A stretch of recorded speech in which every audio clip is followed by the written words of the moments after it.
Bonjour, dans ce cours nous allons voir comment faire le parcours de tableau.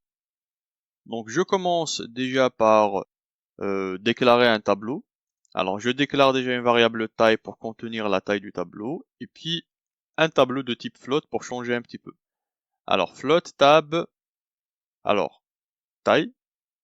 Alors quand on déclare de cette manière, ce qui est entre crochets au début c'est la taille du tableau. Donc là en l'occurrence la taille c'est 5. Et puis je mets pas d'initialisation sur la même ligne.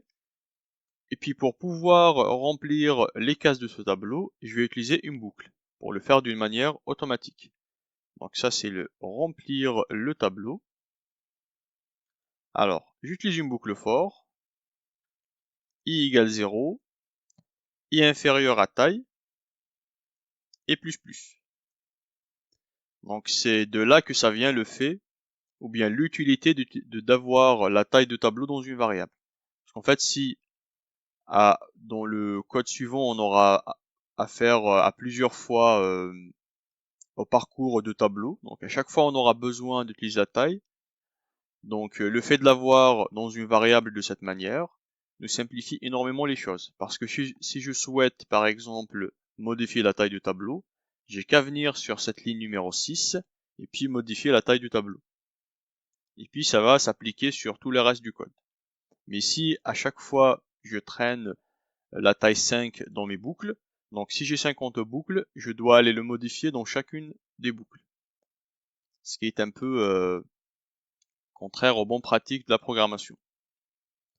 Donc là, ma taille au départ c'est 5, et puis je fais une boucle qui me génère des entiers qui sont strictement inférieurs à 5, c'est-à-dire 0, 1, 2, 3, 4, qui correspondent aux positions qui se trouvent dans le tableau.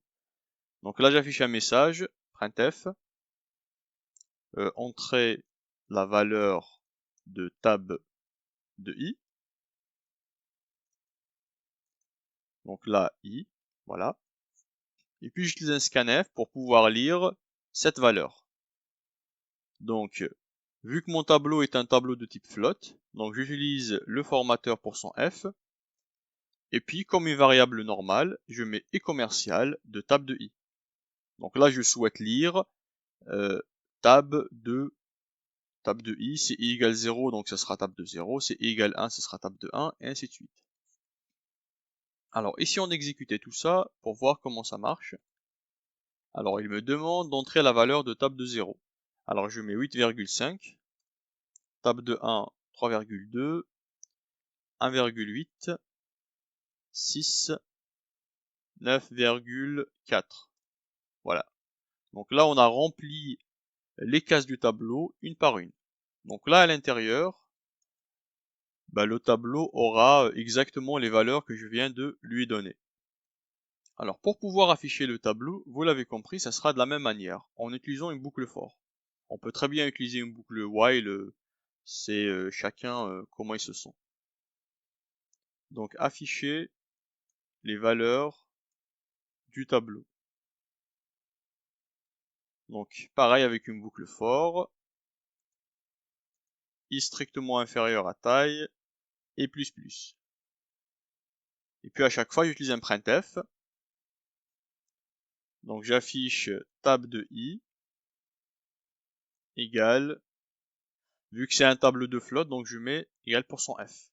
Je fais un saut de ligne pour le formatage, et puis je mets i pour ce %d, et le %f sera remplacé par tab de i.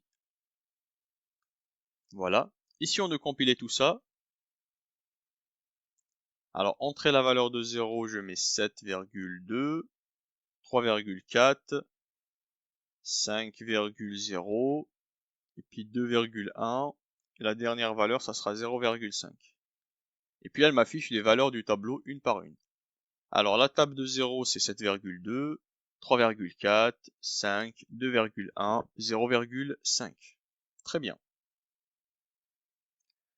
Donc là, elle m'affiche toutes les valeurs du tableau. Alors il faut savoir que on peut faire plusieurs manipulations. Si par exemple on souhaite calculer la somme des éléments du tableau, la moyenne des éléments du tableau, rajouter 1 pour chaque élément du tableau. Alors on peut faire ça déjà, rajouter 1, pour chaque élément du tableau. Rajouter un 1 pour chaque élément du tableau. Alors on commence par remplir le tableau, faire la modification des éléments du tableau et puis l'afficher pour voir la différence. C'est toujours avec une boucle for, i égale 0, i strictement inférieur à taille et plus plus. Alors vous voyez qu'on a utilisé taille plusieurs fois. Donc c'est très utile de l'avoir déclaré dans une variable tout seul. Donc là, pour faire la modif, pour ajouter un 1 pour chaque élément, je mets tab de i plus égale 1.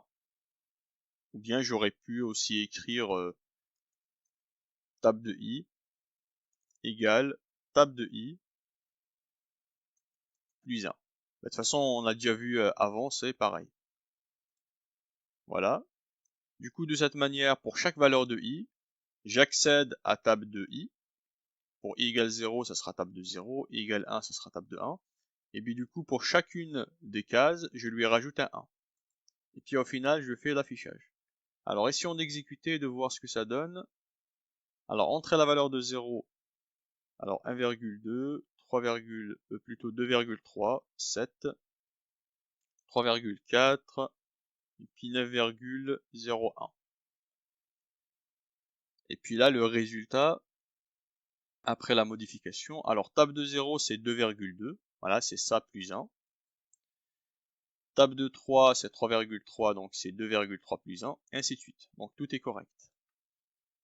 Alors on se dit à la prochaine vidéo pour voir un peu plus de choses sur les tableaux. A plus!